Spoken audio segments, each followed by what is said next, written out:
La Côte d'Ivoire. Un pays aux multiples visages, où chaque peuple raconte son histoire non seulement par la parole, mais aussi par le tissu, la couleur et la forme du vêtement. Ici, la tenue traditionnelle n'est jamais un simple habit. Elle est mémoire, identité, statut et parfois même langage sacré. Au cœur du pays et vers l'est, vivent les peuples Akans, parmi lesquels les Baoulés, les Agnis et les Abrons. Chez eux, le vêtement traditionnel le plus emblématique est le pagne tissé, souvent appelé kita. Ce tissu, confectionné à la main, est réservé aux grandes occasions. Il enveloppe le corps comme une toge chez l'homme, tandis que la femme le porte en ensemble raffiné. Chaque couleur a un sens.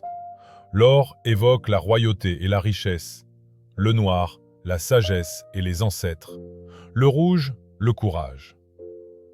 Les motifs ne sont jamais choisis au hasard. Ils racontent des proverbes, des victoires, des alliances.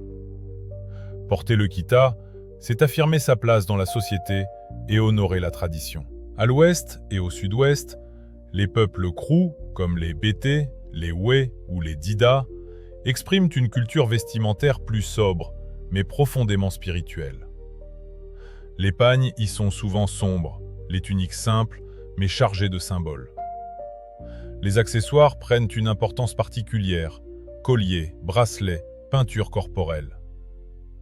Ici, le vêtement accompagne les rites, les initiations et les cérémonies liées au masque sacré.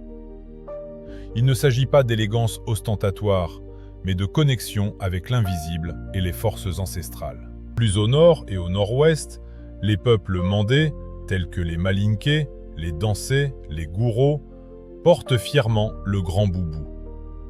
Large, majestueux, souvent brodé à la main, il symbolise la dignité, la sagesse et le respect. Les couleurs dominantes sont le blanc, signe de pureté, l'indigo, protecteur et noble, et les tons de terre, rappelant l'humilité. Cette tenue est indissociable des valeurs sociales, religieuses et communautaires, et marque le rang de celui qui la porte.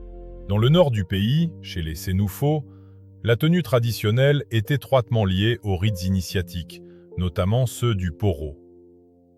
Les vêtements sont fabriqués à partir de coton filé localement et décorés de motifs géométriques.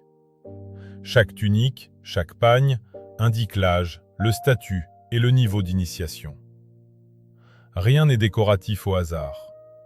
Le vêtement devient un code, lisible uniquement par ceux qui connaissent la tradition. Le long des lagunes et du littoral, les peuples Ébriés, Atié et Avikam ont développé des tenues adaptées à leur environnement.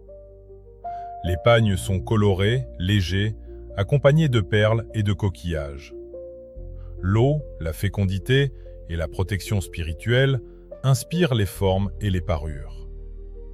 Ces vêtements célèbrent le lien profond entre l'homme, la nature et les esprits de la lagune. Aujourd'hui, toutes ces cultures vestimentaires dialoguent avec la modernité. Les créateurs ivoiriens réinventent le pagne, le kita et le boubou, mêlant tradition et coupe contemporaine. Mais derrière chaque création moderne subsiste l'essentiel, le respect de l'histoire.